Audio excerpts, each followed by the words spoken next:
Excellent. All right. And so welcome back again to Urban Faith. I am Alan Reynolds, and I am so excited about this interview with one of my friends, a sister in ministry, a wonderful soul of a human being, a fellow Bison, Miss Valerie Boyer. And she's here to talk to us about Juneteenth. As a native of Galveston, the place of the original Juneteenth, as a person who is a historian herself and a teacher of history, I'm so excited to share with her today and to get her insight on this holiday that now is becoming a big deal, that's been a big deal in her life the entire time. So good to have you with us, Valerie. Good to be here. And so I have a first question for you. Can you tell us a little bit about what Juneteenth is, as somebody who didn't just learn about it last week, but has known about it her entire life? Yes. So the Emancipation Proclamation, as we all know, written in September 1862, but drops January 1, 1863. Civil War situationship going on, South or the Confederacy or the Confederate States of America, as they named themselves, that lasted for 2.5 seconds, do not want to release slave labor. It is their market system and their value and their economy. It is the way in which they survive capitalism. Because ironically enough, even poor white people suffer at the hand of capitalism. Other stories for other days. And so essentially, to release slave labor would mean to put them out of jobs and out of income. And that's what they're fighting for. Well, they lose. They lose. They lose this war. They do, yes. And they lose. They lose. Emancipation goes through. Folks are freed. In most of the states in the Confederacy that the news has made it to, January 1, they're free. Well, during this time, which is important to note because people overlook this, during the Civil War, 1/3 of the Confederacy that owned slaves moved their slave population to Texas, depending on how the war went, because they knew that if the Confederacy lost the war, because of how far out Texas is, they would be the last to know. So literally, 1/3 of the entire slave population in the South, ranging from Tennessee and the Carolinas and Virginia and Maryland, Alabama, Georgia, Florida, sweeping all the way down, 1/3 of that group of people moves to Texas because Texas is that big. Wow. Right. And so when they lose, Texas is indeed the last to know. So a rumor mill gets started though about May, because all throughout history, one thing's for certain, two things for sure, Black folks gonna have a rumor mill, okay? So a rumor gets started. About the loss. Particularly, it is documented, this is up for debate, but it's documented that the rumor is started by some of the soldiers who fought in the Civil War. Some of the Black soldiers, or Negro, nigga, African, whatever you want to call it, some of the enslaved soldiers that fought, hoping they would fight for freedom, but then they come back to some of the neighboring states, Louisiana, Mississippi, but even more so, they make it back to Texas, and like, these people are still enslaved.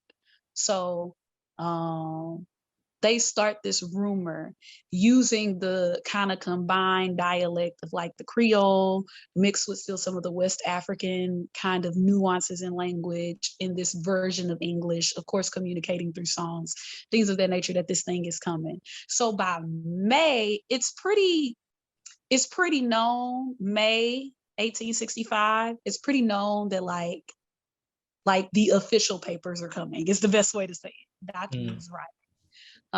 And then on June 19th, Juneteenth, as we call it, 1865, General Granger sails into Galveston, because Galveston is an island in the middle of the Gulf of Mexico, with a bridge and a ferry. Okay, so you can only go so far, but the ferry and the mainland are only maybe 10, 15 minutes away.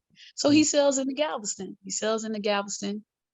and rides his horse down to Ashton Villa. And as he is coming in, the assumption has always been, because of his soldier's uniform, that persons followed him to Ashton Villa. But that's inaccurate, because plenty of soldiers had come through, settled in, lived in, and moved on through Galveston. The reason that they knew to go is because the rumor mill told them this was coming. They knew what to be looking for. So they follow this man. Everyone follows this man to Ashton Villa, and he reads the Emancipation Proclamation a year and a half, almost 2 years after the official date. And that is why we celebrate Juneteenth as both an ending and a beginning, right? It's not just this magic hocus pocus news that throws everybody off guard. Oh my goodness, look at this thing that's happened. We are all taken by surprise. No, this was a thing they were waiting on. This is a thing that they anticipated coming. This was a thing that a lot of the stories that you will probably hear, like in Galveston, from different families that had folks here, are about how they responded and reacted based on what they prepared for. They were prepared for Juneteenth. They were, yeah. I love that. It sounds even, it's almost like a fulfillment of their anticipation. That's something we know about as believers, that it had already been declared, and then when the time fully came, they were in the place ready to receive. My God. They had the it won't always be like this kind of faith. That's what they had. They had to hold on a little while longer. Just kind of faith happening there. So how is it that you prepare now, or how do people prepare now to celebrate this holiday there in Galveston? What is the preparation like, and what are they anticipating? The preparation is insane, okay? So Juneteenth begins in May festivity-wise. Juneteenth begins in December planning-wise, okay? This is not a game, all right? This is not, Juneteenth is arguably bigger than 4th of July here, okay? They are not, if not just as big,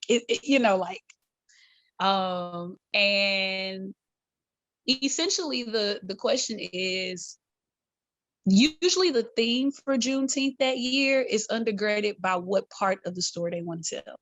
Because Juneteenth is so layered. There's so many things that happen on Juneteenth, not just the reading, but families that prep for this. How he got to Ashton Villa without being shot in the head a couple of times by some of the slave owners who knew who he was, right? Like there are these different nuances and layers. And so every year there is a fun fact, I guess we can call it, or a detail of Juneteenth that is worthy of being celebrated. And that will be like the undergirding theme for the events, right? So this year, Galveston has been highlighting a lot of the women in the role of Juneteenth, right? Because what is any major or minor movement without a group of women doing the legwork? That's right. Right. And if it wasn't for the women. literally, it wasn't for the women. So that's what they've been highlighting here. So it began, I think the first event here was like May 27th, May 28th, which is kind of late for the year because it's also post-COVID. It usually starts like May 3rd. Okay. You get like a big Cinco and then we straight into Juneteenth. So yeah, that was, they highlighted, that event was to highlight some of the hidden listeners, is what we call them. Because everybody, for obvious reason, was not allowed to leave their plantation, or they didn't have formal permission to leave the plantation to go and hear what this general of the Army of the United States had to say. So what they did was they dressed and disguised themselves as more important than they ought to be, and made it seem as though they were running errands for their plantation that morning so they could be in the general vicinity as hidden listeners so they could hear. So that was the first event that kicked off like Juneteenth this year in Galveston, the hidden listeners. And what's so notable about the hidden listeners is it was a lot of men, right? Because patriarchy is still a thing as well. But the women dressed them. The women dressed them so that they look like somebody important, that they look like somebody that ought to be in town that day. Um, so came up with whole wardrobe and design so they could you put this on so you can go hear what he got to say, like that kind of thing, and then come back and tell us what he said, that kind of thing. So that's how it started, and then it moved. June 11th, there was an event to celebrate McGuire, Dent, and Rockuni names. Those are pretty big Black names in Galveston that have done direct work in tandem to Juneteenth. So their books, their literature, their music, they were, a lot of the nation knows Opal, the woman who walked for the miles to push Juneteenth legislation forward. Her groundwork as far as walking on the education front, like being able to teach the curriculum, came from the women, children with those names. They created some of I think the first 5 curriculums that the nation had seen around Juneteenth for children and students. Wow. So this is work that's been ongoing that now I'm very curious to know, how is it that you're feeling that we're at this point where Juneteenth is getting ready to become a federal holiday? More than likely, we're in process, but that some of it has been work on the ground from people who were involved, but a lot of it seems to have kind of materialized out of nowhere in our federal government. Right. So 2 things can be true at once, right? Much like Cinco, much like Mardi Gras, much like many of our sacred holidays, that once they become Americanized, they become commercialized, because that's how capitalism works. I am grateful for the national awareness it brings, and simultaneously lamenting the commercialization of it. I am also deeply frustrated at how this holiday is being used as a tool for gaslighting, right? Imagine living in a world where states are attempting to ban critical race theory, and an anti-lynching bill has been on the floor. A lot of people like to say for 2 years, because it was this version was drafted in 2020, but it's been longer than that. It's been actually on the floor since 1947 in response to Emmett Till, and had to be rewritten and redrafted. So this bill that's been out for almost a century that cannot get passed is on the floor. Voting disenfranchisement is still a thing. Like, this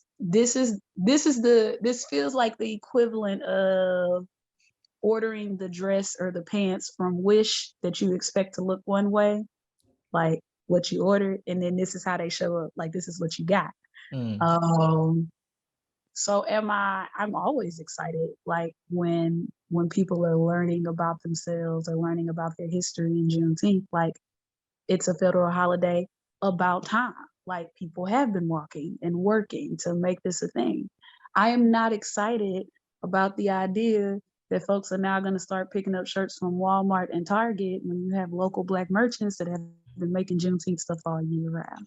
I'm not excited about the way in which national restaurant chains are about to have Juneteenth discounts when food trucks and local restaurants depend on Juneteenth funds to keep them sustainable all year. Like, I'm not excited about the way in which the sanctity and the sacredness of this holiday is about to be taken away. Because ultimately, Juneteenth in its origin is not just the historicity, it's a sacred experience. It's the way folks gather, the kind of worship it turns into is sacred. And like, I don't want this thing to not be sacred. Talk a little bit about how is it that Juneteenth is celebrated? Because at this point, so many people who are listening to us, who have just now heard about Juneteenth, maybe in the past 4 or 5 years, know about the t-shirts and the mugs and the memes and the posts on social media, but have no idea how it has been celebrated now for, we're talking about over 100 years, or how is it that it's celebrated today? What are some of the things that are done to celebrate and honor this sacred and special day in Black history? So in Galveston, because I know different people do different things around the nation. I've been privy to see those things. And they're all beautiful in their own way. I do think they're the sacred piece, though, that I think the thing that makes Juneteenth is when the day begins with the Emancipation Proclamation. Right. And so usually it's some preacher with some deep voice that sounds like the All-State Man or something. um, in the balcony at Ashton Villa and at 7:48 in the morning, dog. They do not play here, okay? There are people, some people walk and some people drive and some people ride their horses or ride their bikes. People are just coming to Ashton Villa almost as if, not almost, reliving this day. Like everyone is making their way to Ashton Villa for the prayer breakfast, yes. But not even so much for the breakfast as much as to hear this emancipation. And so the reading begins, and anywhere there's like Black folks, there's gonna be call and response. So you get a couple of wows, all right, amen, like that kind of thing. Yeah. But when it gets to whereby henceforth I do order and declare that all persons held as slaves within designated states, all persons, that's important, because most of our documents say men. This one said persons. All persons held as slaves within designated states and parts of states are henceforward now and shall forever remain free.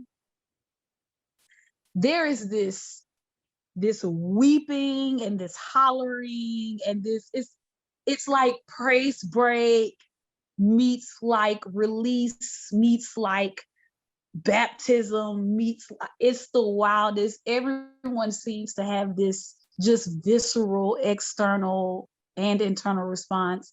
And the best way to describe it is that you're not there alone. Like we, a lot of our liturgy says, like, as we join the communion of saints in their unending hymn, that's one of these moments. Like, this is their unending hymn and we're joining them. Because when you look at the amount of people around, but here's some of the sounds that come forward, there seem to be more sound than there are that would be equivalent to people. It's joining in with that praise. Yeah. And that's how you know, in Galveston anyway, that Juneteenth has begun. That's how you know. That's how it's Juneteenth. It's June, both now shall be and forever remain. Yeah. Free. Like you can't undo this. It just feels so, it feels sacred. Like, I can't help but to hear whom the sun sets free is truly free indeed. You can't undo this, okay? Now and forever shall remain. You can't take this back. You can't, you can't take this back. And I know and appreciate and resonate with a lot of the critique that comes with like Juneteenth, and folks call it like radical thinking, like, oh, Juneteenth happened, but we're still in bondage. And that's not untrue. That's not. But there's something to be said about a beginning. There's something to be said about a beginning. This is an ending and a beginning, right? No one is saying that Juneteenth solved a thing, but it is saying that Juneteenth closed a chapter and invited us to have enough prophetic imagination with whatever God was doing to write a new one. That's Juneteenth is beginning and ending. Juneteenth transitions us into options and choices and autonomy. And something happens on Juneteenth that suggests that who you were is no longer who you get to be, shall be and forever shall remain free. Free. I think about just the prophecies from the biblical prophets of Jeremiah and Isaiah and Ezekiel, who were looking forward to this release from exile in particular.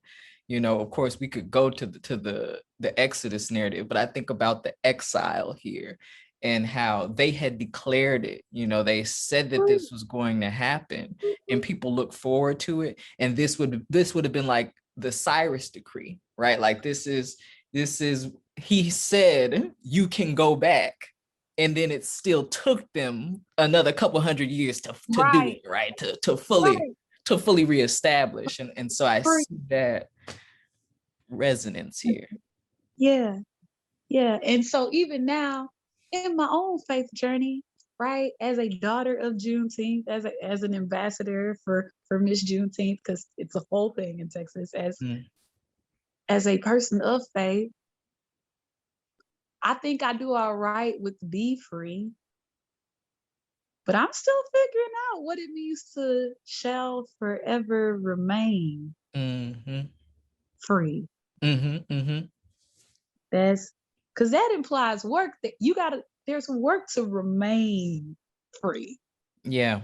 Wow. So that's good. That's good. Is there anything that you'd like to say last there in Galveston? He's just experiencing this, living in this place of Juneteenth.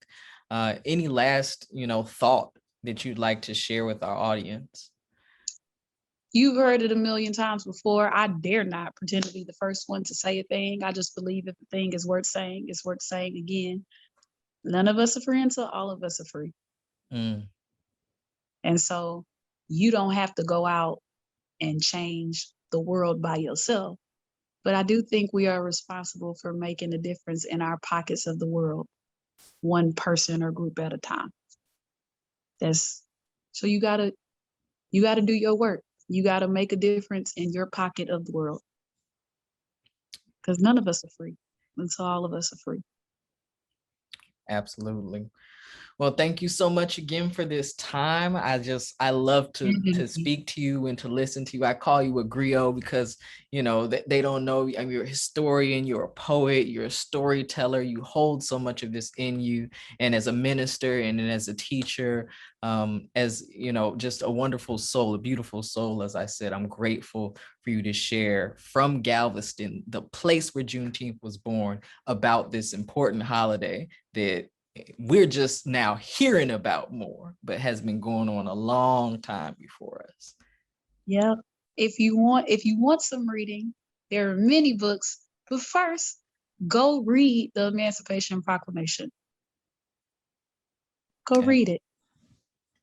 You'd be surprised how many places are included that needed to be in that document. That's the teacher in me, if I had to give a homework assignment, go read the Emancipation Proclamation and just look at just how much territory needed a document that said that they were emancipated.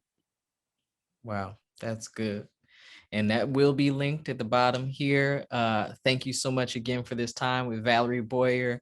We'll have more Urban Faith interviews like this, just celebrating and focusing on Black history and Black stories. And it's good to have you again, Valerie. Thank you. Thank you. All right. Take care.